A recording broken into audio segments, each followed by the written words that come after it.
Hello hey everyone.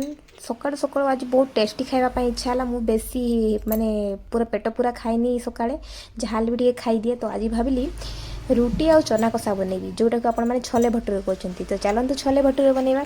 Chole bhature बनैबा मुझे तेल को गरम कर देछि, तापर हल्का टिके चीनी देछि आ फ्लेवर पाई कंचा लंका देछि आ तेजपत्र।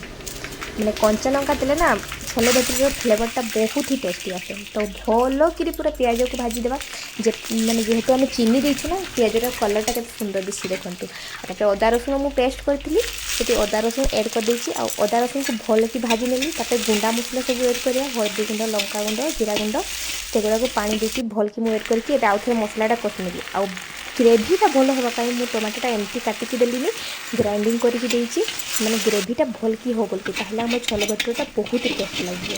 आउ छोला को तो आगु मुझे प्रेसर कर नहीं एवं छोला को देकर भल भाव जो मसलाटा कषाई आउ थे धीरे धीरे धीरे धीरे हल्का हल्का छोलाटा को कषा। तो आमर छोला कषा हो गलानी भल कि रुटी जो मुझेपटे अटा दलिकी रखी अलरेडी एपटे मुझे हल्का स्लो फ्लेम छोला कषाटा बसईदेवी आउपटे मुझे रुटीटा भी बनई नेबी।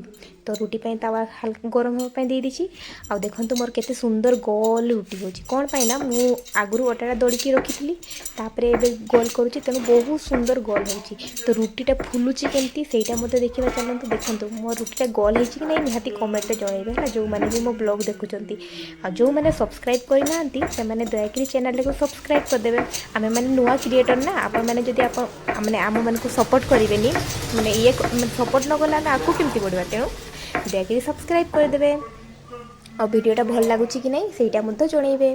तो देखंतु रुटीटा मु एपट सेपट करके भल कि ये करदेली आउ थे मैंने 3 थर कर एपट सेपट आउ थे सेपट। तापर देखंतु फुलेला बेलू फुलुची कि नहीं देखंतु केते सुंदर फुलला ना। जदि अटाटा आपण माने आगु गुड़ेकी रखिथे ताले रुटीटा बढ़िया से फुलिबो।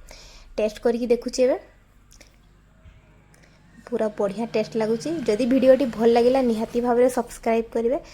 आउ जय जगन्नाथ गाई।